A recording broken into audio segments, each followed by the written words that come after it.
In addition to the topics discussed in our first two videos, the subject of refugees is one of the core issues for understanding the Israel-Palestinian conflict. Who are the refugees? Why, more than 60 years later, is this still an issue? Let's look at the facts.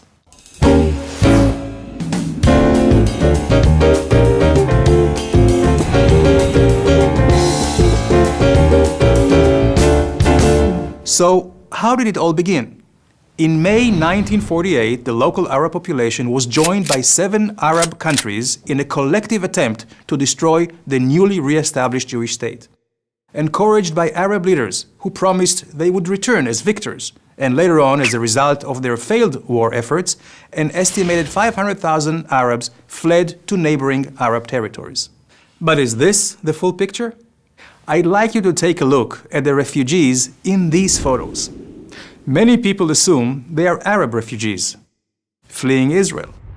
But in fact, they are innocent Jewish refugees forced out of Arab countries. This map tells the full story. There were far more Jewish refugees than Arab refugees. Over 850,000 Jews from ancient Jewish communities predating Islam and the Arab occupation of the Middle East were forced out of their homes. Jews were stripped of their citizenship in many countries, and their property was confiscated. In contrast, 160,000 Arabs accepted Israel's offer to remain, and today there are more than 1 million Israeli Arab citizens with full equal rights living in Israel. Now, here is a question. Have you heard of any Jewish refugee camps? I didn't think so.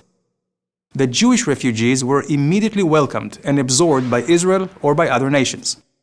Then why, after more than 60 years, are the Arab Palestinian refugees still not welcomed and absorbed among their own brethren? And how could their numbers have grown from 500,000 to 4.7 million?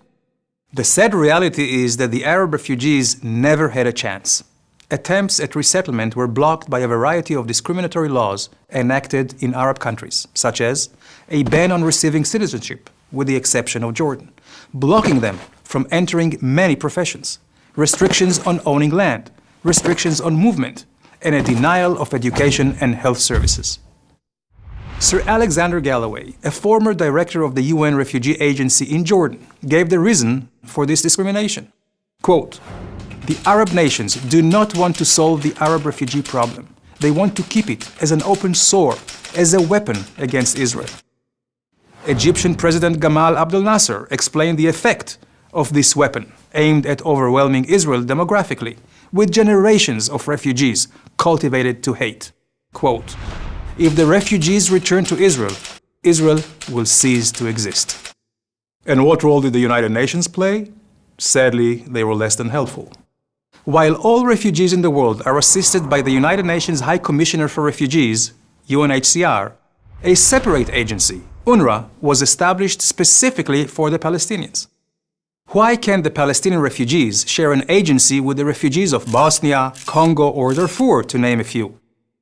The answer is because while the United Nations Central Refugee Agency helps refugees resettle, the United Nations Palestinian Refugee Agency helps perpetuate their status by applying unique criteria. For example, refugees lose their status after receiving citizenship from a recognized country. Palestinian refugees do not. Refugees cannot transmit their status from generation to generation. Palestinian refugees can.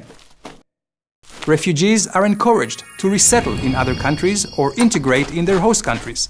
UNWRA avoids such policies.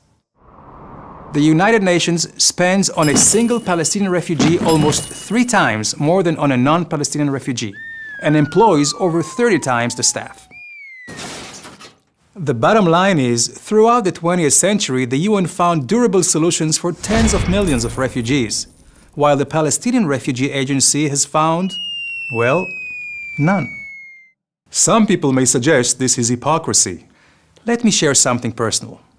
My father's family was forced out of Algeria. They and another 600,000 Jews from Arab states resettled in Israel. History has proven that resettlement and integration helped tens of millions of refugees during the 20th century reclaim their lives. However, the Palestinian refugees are trapped, between Arab leaders unwilling to accept their brothers and UN agencies who do not apply equal and universal principles to all refugees. Is this just?